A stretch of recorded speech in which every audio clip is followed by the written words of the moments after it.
Hi all, in this video I will brief you on Oracle Data Guard protection and transport modes.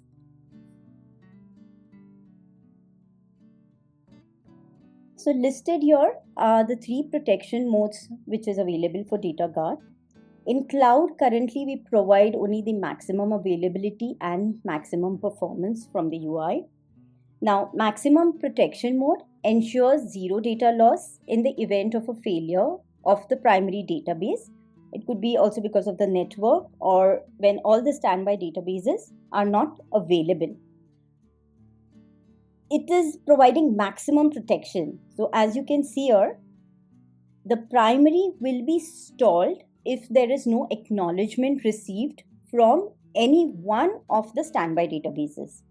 I will show this mode again ahead diagrammatically to make things more clearer.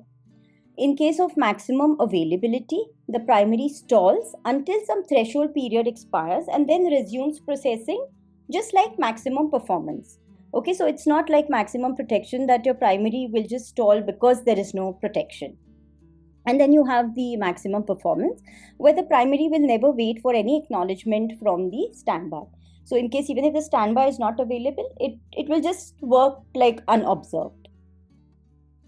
Now this is one of the modes. So if I go back here, I've basically it is like two important modes. Okay, there is also fast sync, but I'll come to that later. Now coming to the async. Okay, now what happens in this async process? So as seen here, okay, so just look at these green arrows that is being shown here. So the primary will not wait for the standby to receive any kind of an acknowledgement. There is no acknowledgement. You're just seeing that the arrows are going from the primary to the standby.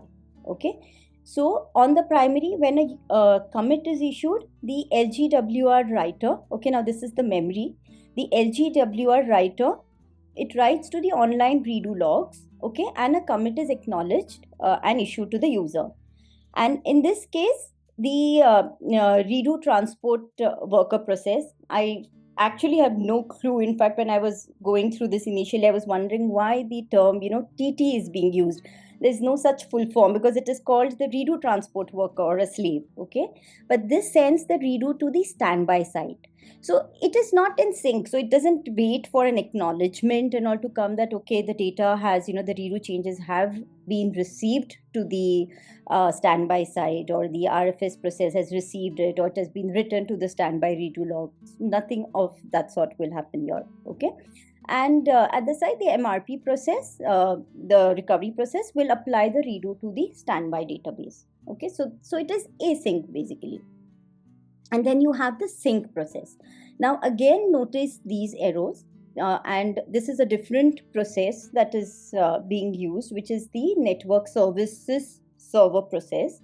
So this, when there is any redo changes, when there's any changes that happens to the database, the data is synchronously sent to the standby database.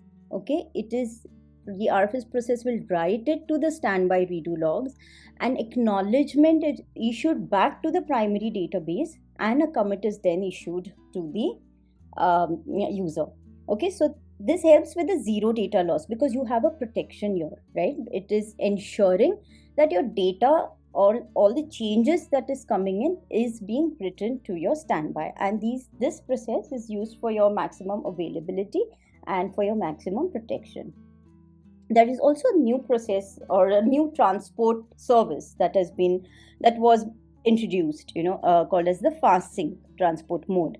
With the UI, this is currently not confirmed, but in this case, the LGWR writes redo to the primary database online redo log, and the Data Guard network services server process, it sends this redo to the RFS at the standby side. Okay, so the primary receives an acknowledgement as soon as this RFS process receives the redo. Okay, but if you see here, there is no green arrow, so it won't wait that the redo is not whether the redo is written to the standby redo logs. So if I go here to the sync, this will receive an acknowledgement once the standby redo is received, and in this case, it will not wait for it. I hope this was clear. Thank you for watching.